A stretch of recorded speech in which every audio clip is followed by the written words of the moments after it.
Assalamualaikum warahmatullahi wabarakatuh. Hamdan wa salaman amma ba'du. Yang saya banggakan rekan-rekan semua, mahasiswa Prodi Ilmu Hukum yang mengikuti Makul Hukum Islam. Untuk hari ini, kita akan membahas tentang kaidah hukum Islam.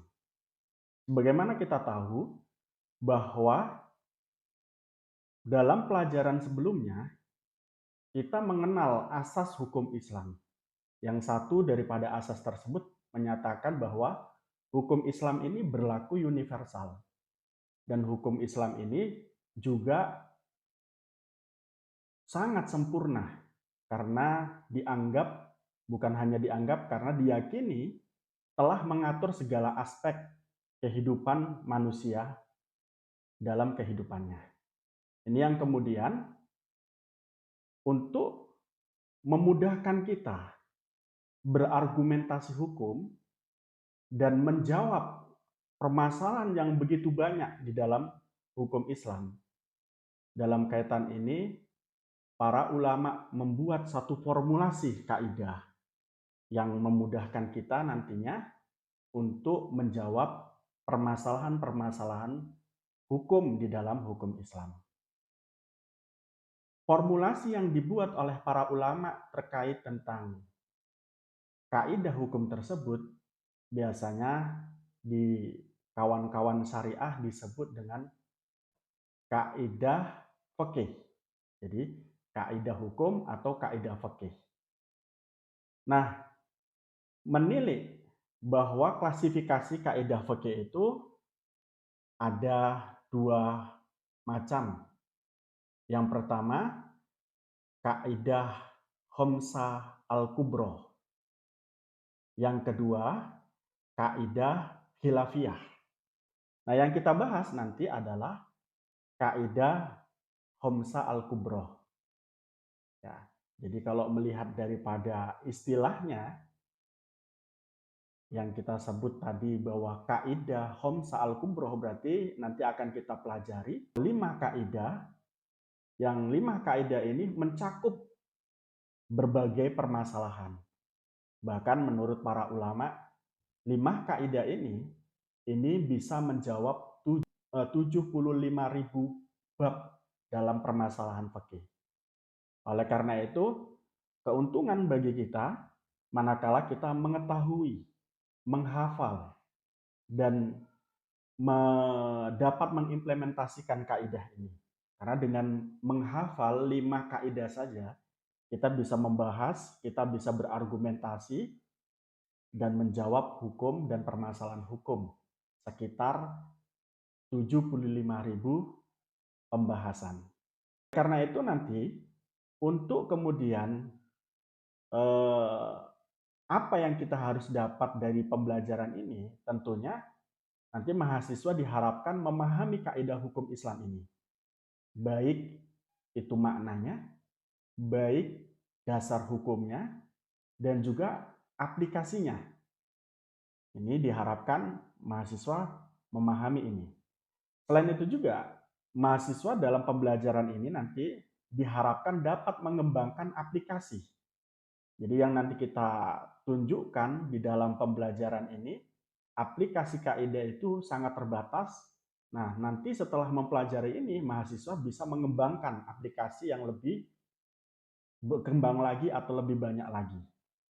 Kemudian, dalam pembelajaran ini juga, ini diharapkan mahasiswa dapat berargumentasi dengan menggunakan kaidah fikih ini, manakala dia menjawab dan menghadapi permasalahan hukum Islam. Baiklah rekan-rekan, mari kita mulai membahas beberapa kaidah yang nanti akan kita pelajari. Kaidah yang pertama adalah al-umuru bimaqasidihah.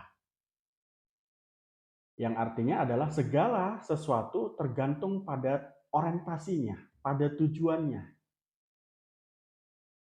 Dasar kaidah ini adalah hadis Nabi yang sangat terkenal dan mungkin saudara-saudara hafal. Hadis itu adalah innamal a'malu binniyat wa innamal likulli imri'in manawah. Ya. Jadi Nabi pernah mengatakan sesungguhnya amal-amal itu hanya bergantung pada niatnya. Dan setiap orang itu hanya akan dibalas berdasarkan apa yang dia niatkan. Nah, dalam kaitan ini, al-umuru bimaqasidiha ini maksudnya adalah segala sesuatu itu dilihat motifnya, dilihat tujuannya. Tujuannya baik, maka akan menjadi baik. Sebaliknya, menjalankan sesuatu yang baik tapi tujuannya tidak baik, di dalam hukum Islam tidak akan dianggap. Contoh daripada kaidah ini adalah pada saat kita beribadah. Kalau kita beribadah tanpa ada niat, maka ibadah kita tidak sah. Maka seseorang yang beribadah kok tujuannya tidak beribadah, tidak karena Allah, maka ibadahnya tidak sah. Contoh orang sholat, dia nggak niat sholat, maka sholatnya tidak sah. Ada orang sedekah, dia telah bersedekah, namun niatnya tidak bersedekah, maka juga tidak akan mendapatkan pahala sedekah. Contoh yang lain adalah ada seseorang yang belajar, tapi dia tidak niat belajar, maka juga tidak akan mendapatkan pahala dari upayanya belajar. Selanjutnya, mengajar. Orang yang telah mengajarkan ilmu dan niat tidak karena Allah, maka ngajarnya pun tidak akan dapat pahala.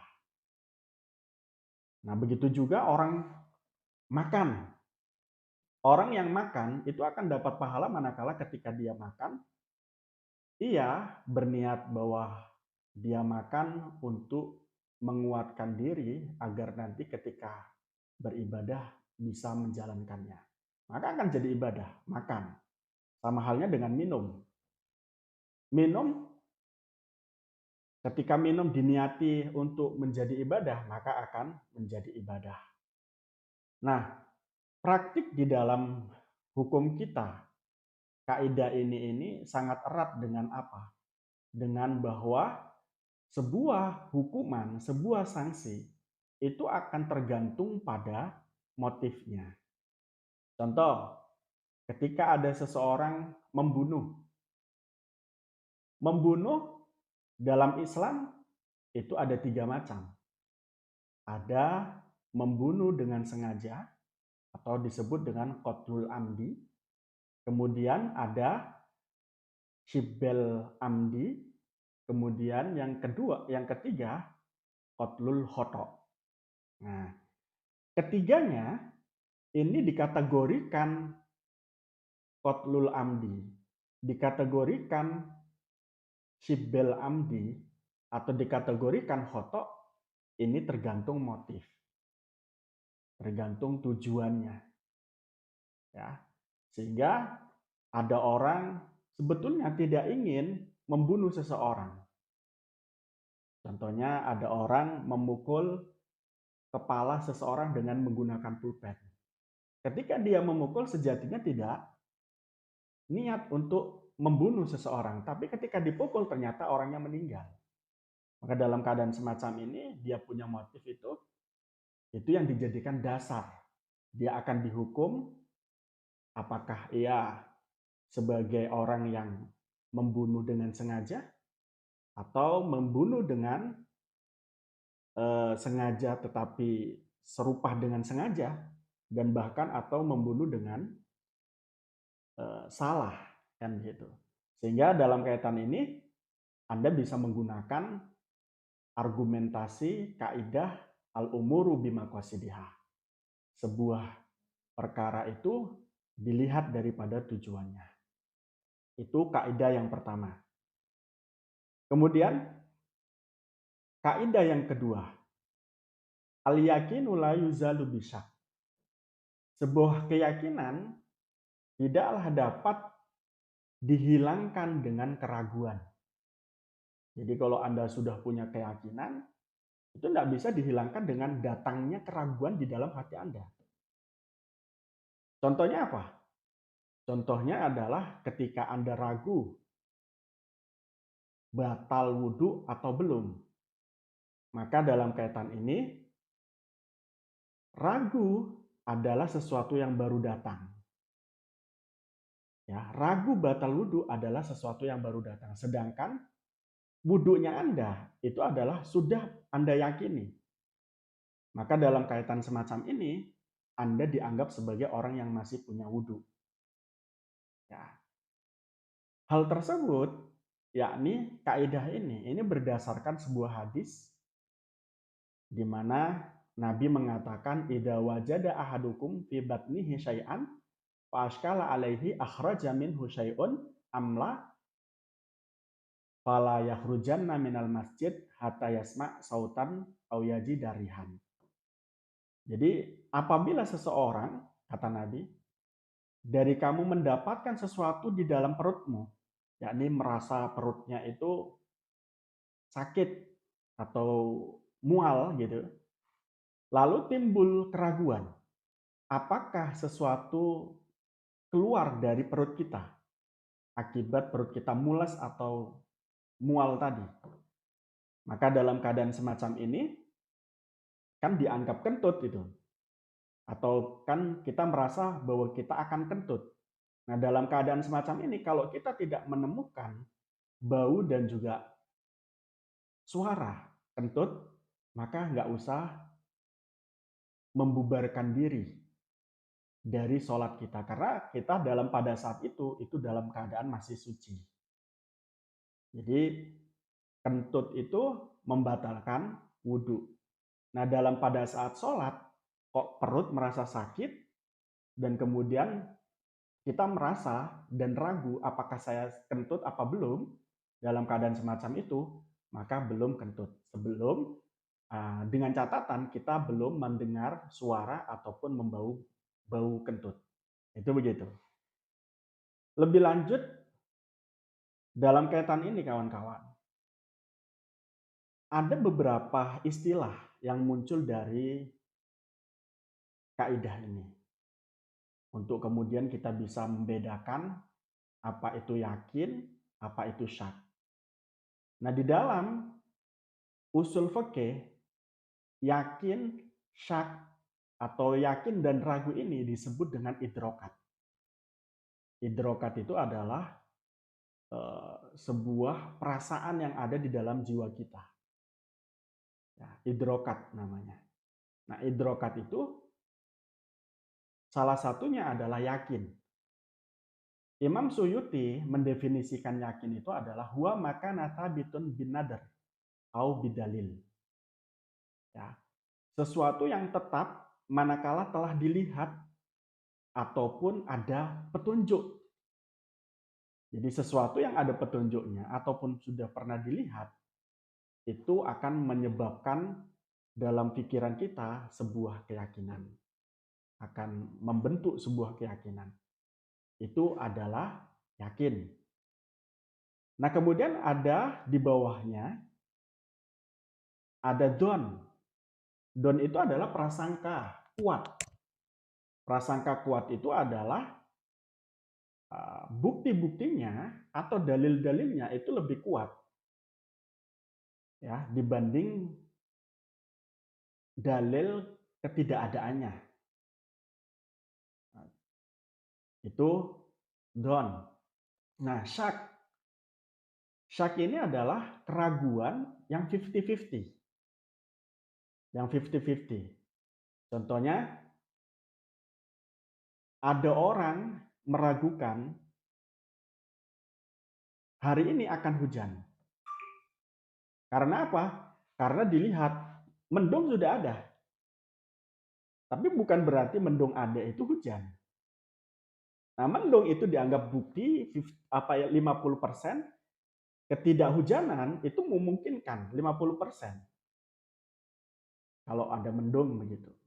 Nah, kecuali mendung yang sudah ada kilatnya, maka itu angka keyakinan kita atau angka kemungkinan untuk hujan itu kita sebut dengan dzon.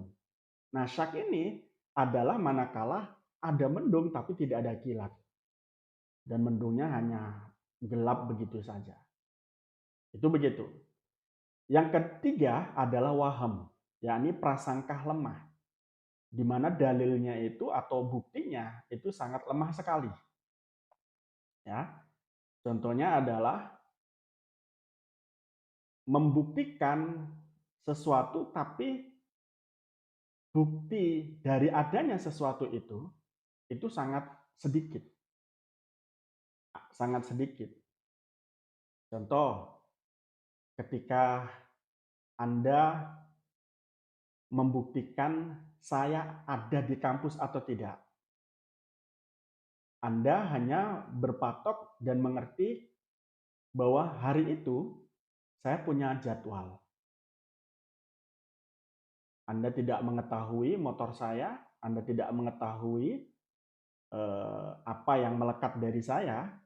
Nah, dalam keadaan itu Anda berpacu atau Anda berpatokan kepada jadwal. Maka keyakinan itu, keyakinan adanya saya di kampus atau tidak karena Anda melihat jadwal, itu waham. Ya, itu waham. Atau bahkan mungkin nggak ada jadwal di situ karena saya dosen di situ, Anda mengatakan saya di kampus, itu namanya waham. Kemudian yang di terakhir itu ada jahil. Jahil itu tidak ada bukti. Ya, tidak ada bukti untuk mengetahui keberadaannya. Itu disebut dengan jahil atau tidak tahu. Ya. Oke. Nah, dalam kaitan ini, contoh yang mengait atau contoh yang relevan dengan kaidah al-yaqinu la yuzalu bisyak adalah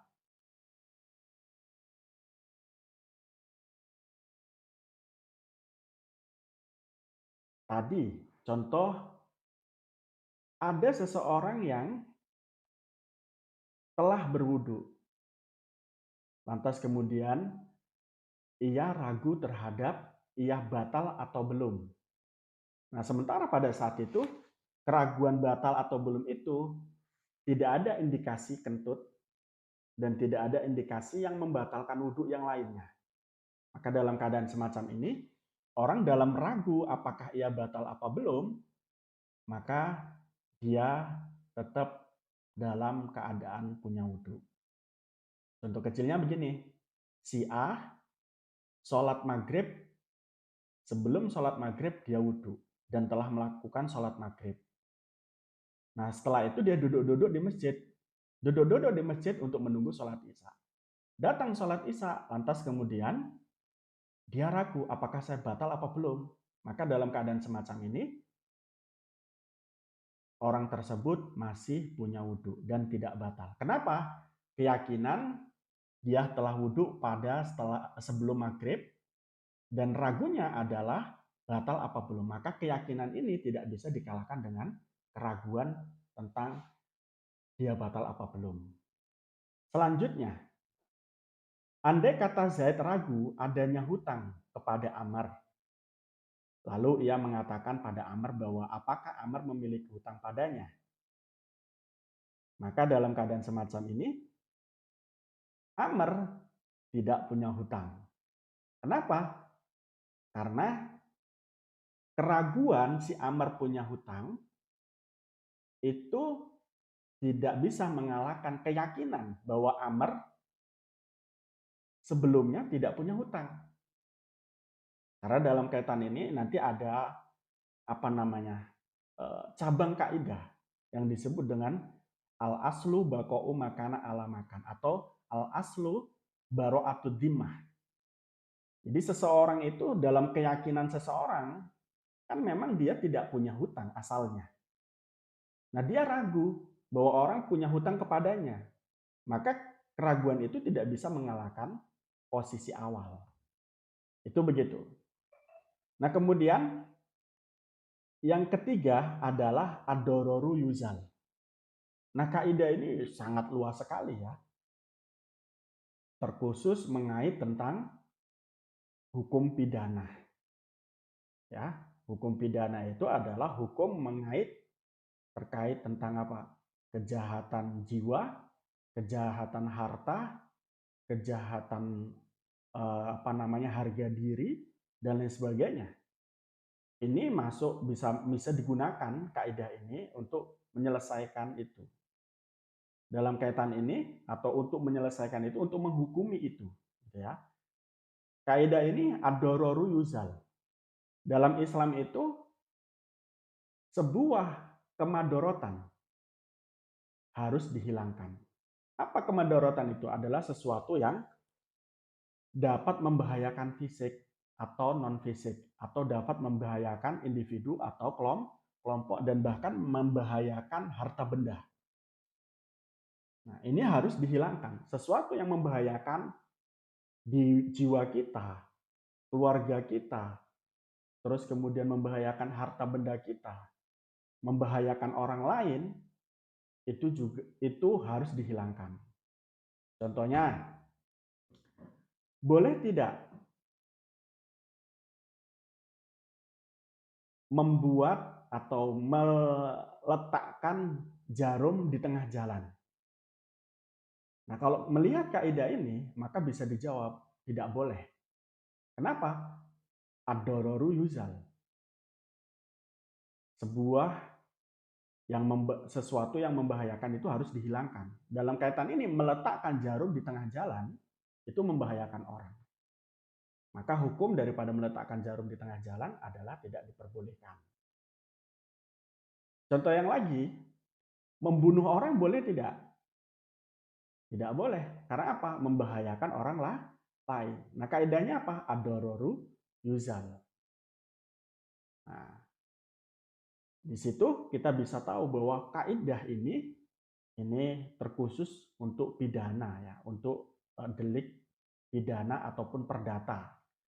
Tidak boleh membahayakan jiwa dan tidak boleh membahayakan harta benda.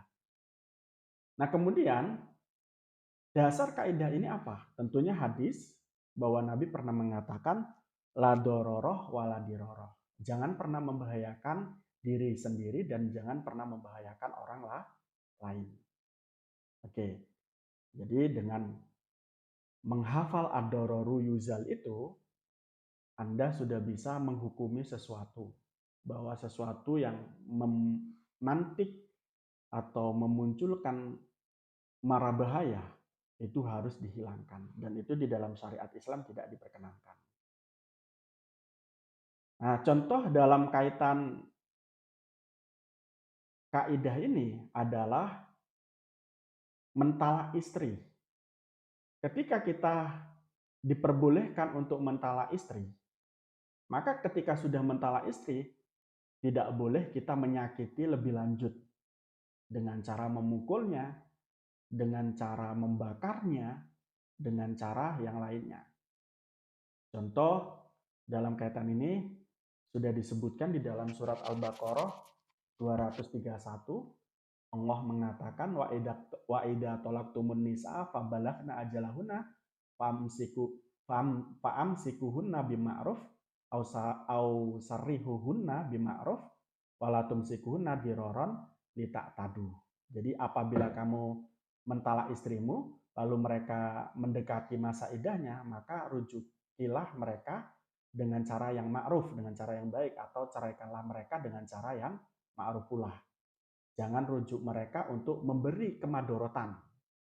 Ya, karena dengan demikian kamu menganiaya mereka.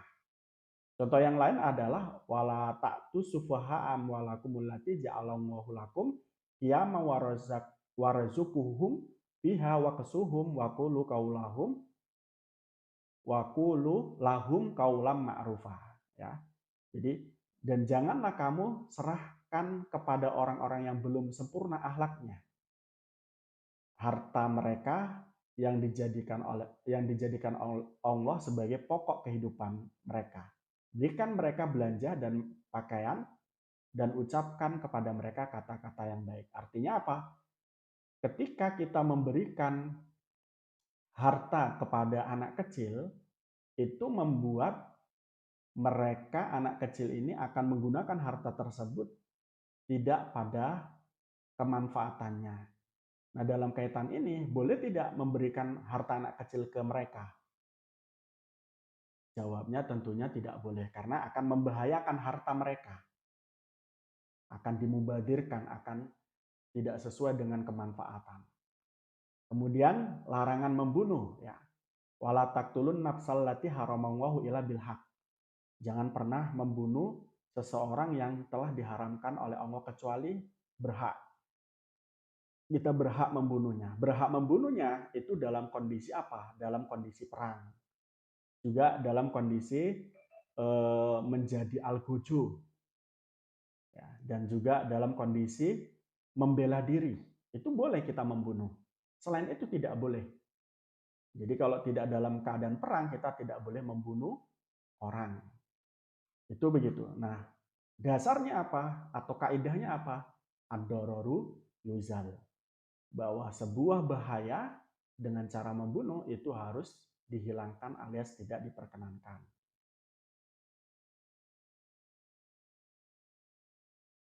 Yang selanjutnya, kaidah yang terakhir, kaidah yang keempat adalah al-adatu muhakamah.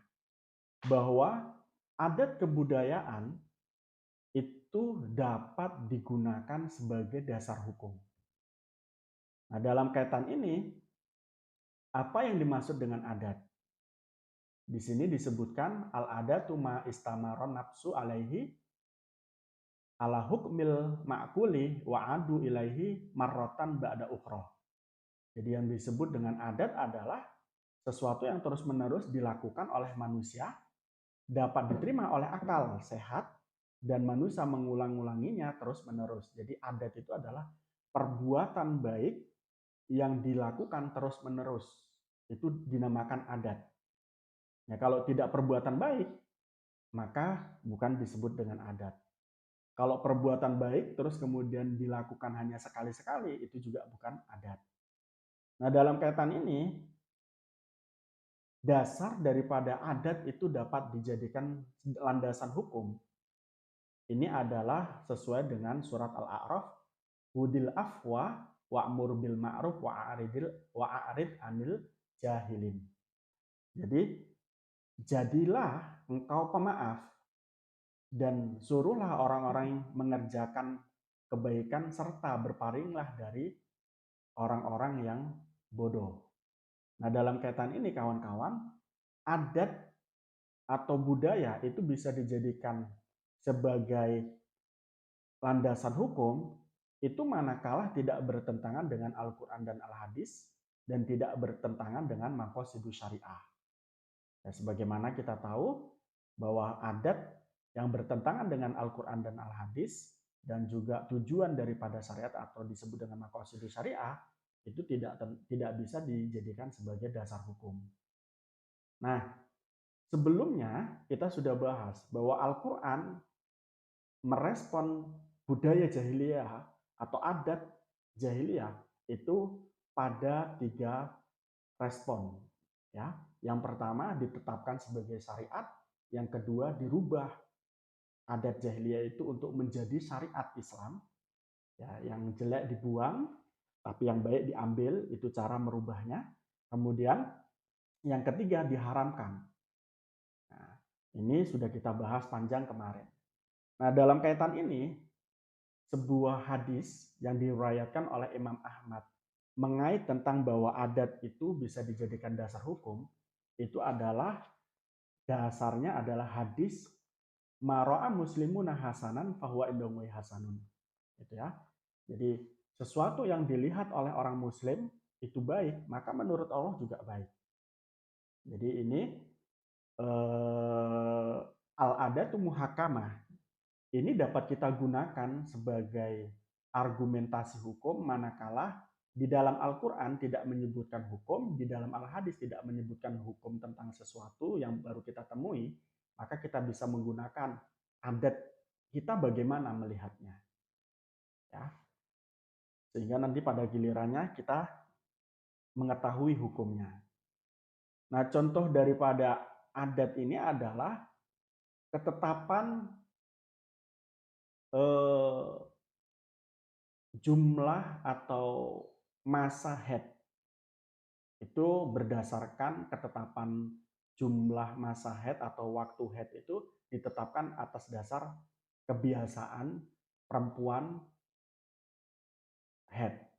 Ada yang 1 hari 1 malam, ya, ada yang 7 hari 7 malam, ada yang 15 hari 15 malam. Yang paling sedikit 1 hari 1 malam, yang sedengan atau kebanyakan itu adalah 7 hari 7 malam, dan yang paling banyak headnya itu biasanya 15 hari 15 malam. Nah, di atas itu maka dikategorikan tidak head. Nah, oleh karena itu penetapan masa head ini merupakan berdasar al-adatu muhakamah. Adat itu bisa dijadikan dasar hukum. Kemudian pun juga ketetapan air yang dimakfu ketika kena najis. Air yang dimakfu ketika kena najis itu adalah air yang lebih dari 2 kola. Yang mana ketika air yang lebih dari 2 kola ini kejatuhan najis, itu tidak berubah warna, bau, dan rasa, maka air itu tetap suci. Nah, di masyarakat kita sering sekali bahwa adat budaya itu dijadikan dasar hukum yang disebut dengan norma adat. Itu norma adat. Nah, ketika norma adat itu tidak bertentangan dengan hukum Islam, dalam hukum Islam pun bisa ditetapkan menjadi hukum, ya, menjadi syariat atau menjadi fikih begitu. Selanjutnya yang nomor 5, kaidah fikih selanjutnya adalah al-masyaqqatu tajlibu taisir. Bahwa sesuatu kondisi yang susah menurut kita itu bisa menarik kita untuk melakukan satu kemudahan. Jadi al-masyaqqatu tajlibu taisir itu adalah sesuatu kondisi yang susah bisa mendorong kita untuk melakukan satu kemudahan. Contoh dalam kaitan ini adalah ketika kita tidak mampu berpuasa. Nah, dalam keadaan semacam ini, boleh kita tidak berpuasa dan hanya membayar fidyah. Terus kemudian ketika kita bepergian, ya, dalam kondisi bepergian kita merasa susah melakukan sholat, maka boleh menjamak dan mengqashar. Nah, contoh yang lain adalah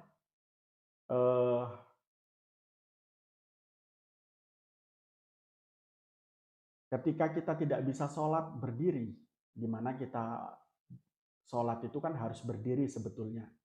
Namun ketika tidak mampu, boleh kita sholat dengan cara duduk. Nah, itu begitu. Kenapa ada istilah al-masyaqqatu tajlibu taisir? Karena memang di dalam hukum Islam itu Allah mengatakan la yukallifullahu nafsan illa usaha. Allah tidak membebani seseorang kecuali dengan kemampuannya. Ya. Kemudian Allah dalam surat Al-Baqarah 185 Allah mengatakan yuridullahu bikumul yusra wala yuridu bikumul usr. Ya. Allah menginginkan bagi kalian kemudahan dan tidak menginginkan bagi kalian kesulitan. Jadi Allah mempermudah dalam menjalankan agama. Nah, oleh karena itu hal-hal yang notabene membuat kita itu susah, ya, itu bisa mendorong kepada kita atau membawa kita dalam kemudahan. Nah, namun sekali lagi, semua kaidah-kaidah yang kita jelaskan itu semua ada pengecualiannya. Ya, ada pengecualiannya. Artinya apa? Ada orang nih, contoh nih yang kaidah terakhir ya, al-masyaqqatu tajlibu taisir ini.